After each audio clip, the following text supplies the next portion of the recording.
Baiklah, Assalamualaikum warahmatullahi wabarakatuh. Saya Dinda. Baiklah, di sini saya akan menjelaskan kembali apa itu monitoring dan evaluasi peningkatan TIK, di mana TIK atau tekanan intrakranial yang berarti nilai tekanan di dalam rongga kepala. Tekanan ini dapat menunjukkan kondisi jaringan otak, cairan otak, atau cairan cerebrospinal dan pembuluh darah otak.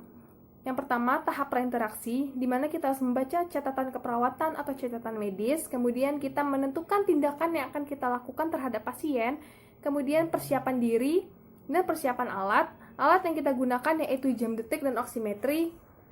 Kemudian tahap orientasi, di mana kita harus mengucapkan salam dan memperkenalkan diri kepada pasien. Kemudian kita mengklarifikasi nama, umur, alamat pasien, apakah benar itu pasien yang akan kita lakukan tindakan.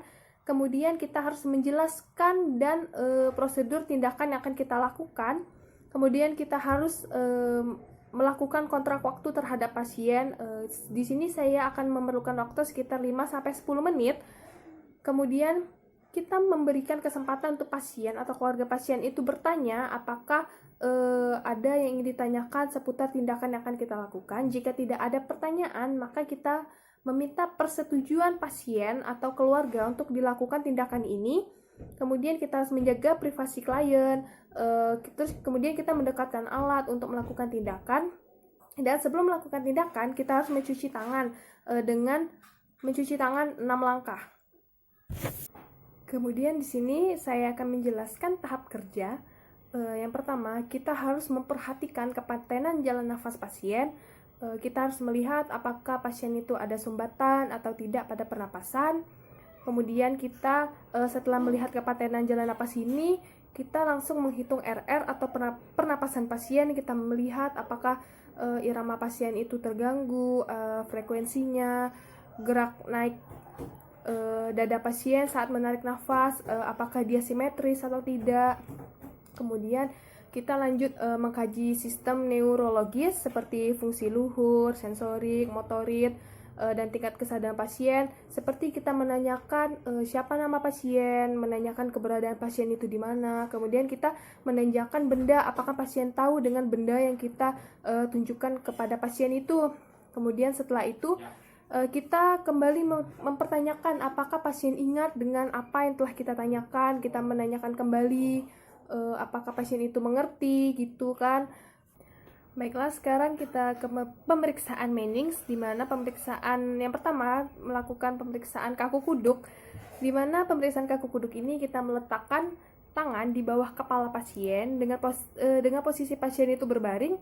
Kemudian kita mengangkat kepala pasien sampai dagu pasien itu menyentuh ke dada. Jika di saat kita melakukan pengangkatan terdapat adanya tahanan atau kaku, berarti itu pasien mengalami abnormal. Kemudian pemeriksaan yang kedua yaitu kerning sign, di mana kita melakukan pengangkatan kaki pasien setinggi 90 derajat. Kemudian kita mengangkatkan kembali kaki pasien sampai 135 derajat. Jika saat kita mengangkat kaki tidak sampai ke 135 derajat atau pasien merasa nyeri, berarti itu pasien mengalami abnormal. Dan kita juga harus melihat kaki pasien yang sebelahnya, apakah saat kita mengangkat sampai 135 derajat itu apakah ada fleksi atau tidak.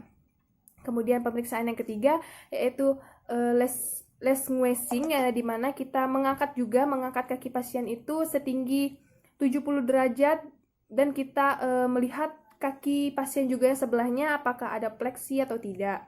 Kemudian di sini kita akan melakukan pemeriksaan Brzezinski, di mana Brzezinski yang pertama ini kita mengangkat kepala pasien kan, kita meletakkan tangan di bawah kepala pasien, kemudian kita mengangkat sampai bahu dan dada itu terangkat.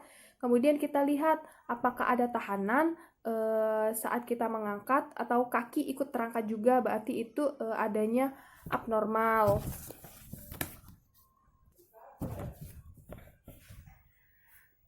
Kemudian Brzezinski yang kedua, kita menekan pada wajah pasien di bagian zygomatikum.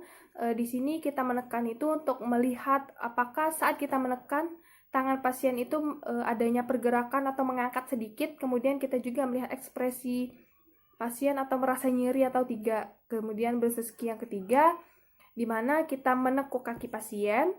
Kemudian kita mendorongnya ke belakang, kita melihat wajah pasien saat kita mendorong ke belakang itu apakah pasien merasa nyeri atau tidak, dan apakah kaki sebelahnya itu terdapat fleksi atau tidak. Kemudian di Brzezinski yang keempat ini kita tekan bagian pinggul atau bagian spina pada pasien. Saat kita menekan itu, kita juga melihat kaki pasien itu terangkat atau tidak karena adanya nyeri. Kalau adanya nyeri, berarti pasien itu mengalami abnormal. Kemudian di sini setelah kita selesai melakukan semua tindakan, kita menanyakan evaluasi respon pasien. Apakah pasien setelah dilakukan ini merasa lebih enakan atau merasa lebih ringan gitu kan badannya. Sebelum kita keluar ruangan juga kita harus mengakhirinya dengan baik. Kita juga harus mengucapkan salam kepada pasien. Jangan lupa setelah melakukan tindakan itu juga kita harus mencuci tangan dengan 6 langkah tadi. Kemudian kita melakukan dokumentasi seperti nama, umur, dan alamat pasien kembali. Kemudian kita bisa menentukan diagnosis keperawatan. Baiklah, sekian dan terima kasih.